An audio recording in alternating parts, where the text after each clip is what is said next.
Now I'm going to be talking about counting practice. This is something that I started last year with my kids because they should know how to count by twos and fives and tens and all that, and know how to count by ones up to 100. But I also wanted to challenge my kids a little bit more than that, beyond the curriculum.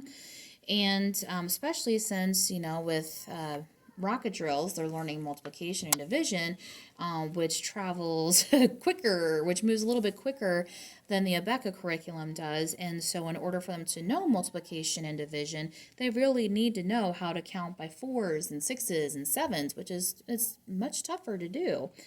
So what we started doing was every day we did counting practice.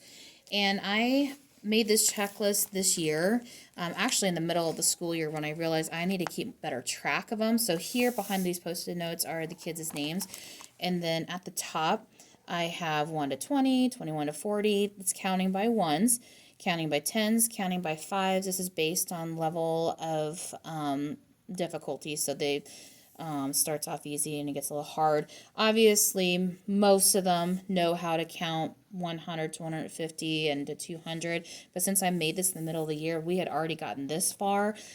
So when I can, I would ask them to just count for me from 100 to 150. And so I was in the middle of doing that before all this quarantining stuff. And some of them had already gone on to counting by twos and threes all the way up, and I have a couple of kiddos that are all the way up counting by 13s, which is pretty amazing.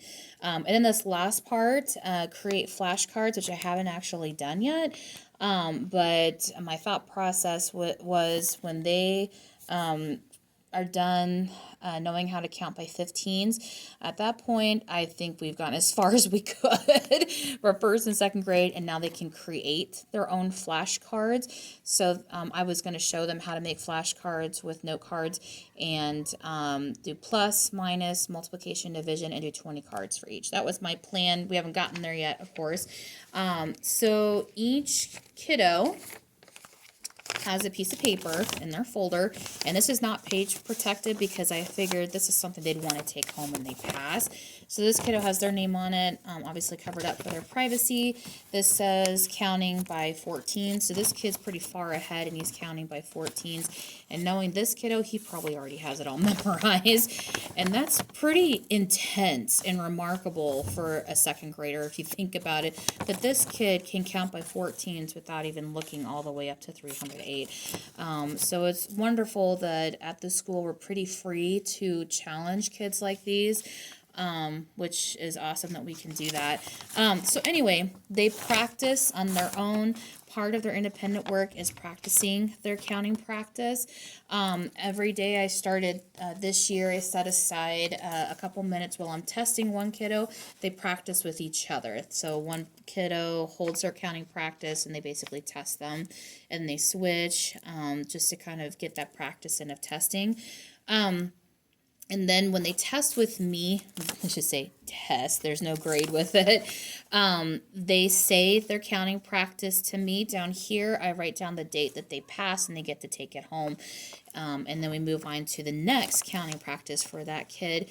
Now, when I say counting practice with something like this, they can use their fingers. Okay, so if they go, let's say this person's counting by sixes and they suddenly forget what comes after 30, and they go, and they forget, and they put 30 in their head, and they count 31, 32, 33, 34, 35, 36, 36, that's okay.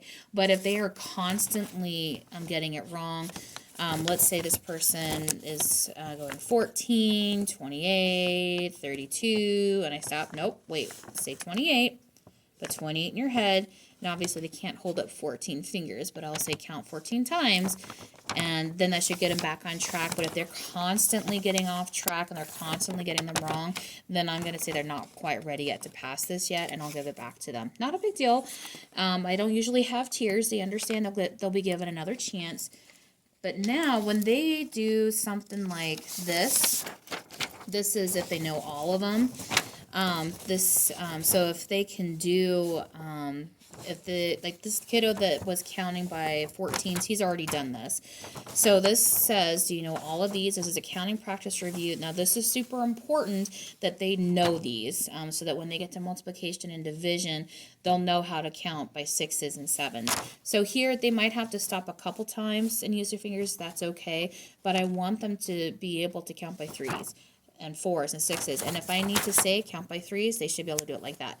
Count by 7s, they should be able to do it like that. So that's what I'll do when I test them.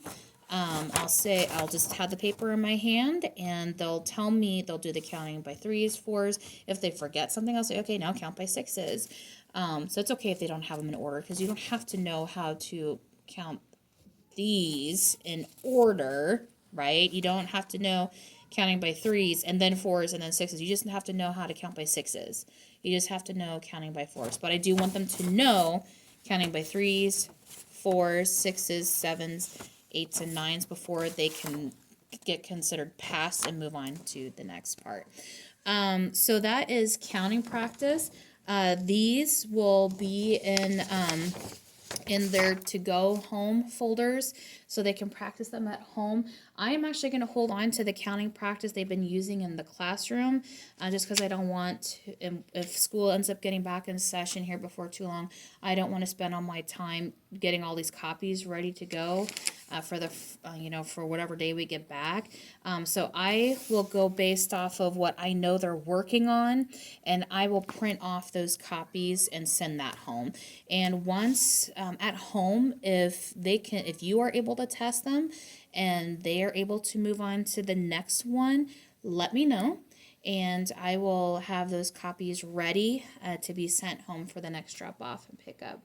I hope that helps with counting practice. I know this is something they really love to do, and it's actually very helpful. So if at all possible, it would be wonderful if they could continue practicing this at home. Now, obviously, they probably don't have to have all this stuff at home. You can make your own counting practice with them, just by using a calculator and writing it all down if you need to. But this is just something else to help at home, especially if you're working from home and you just need them to have 5 minutes of just practicing.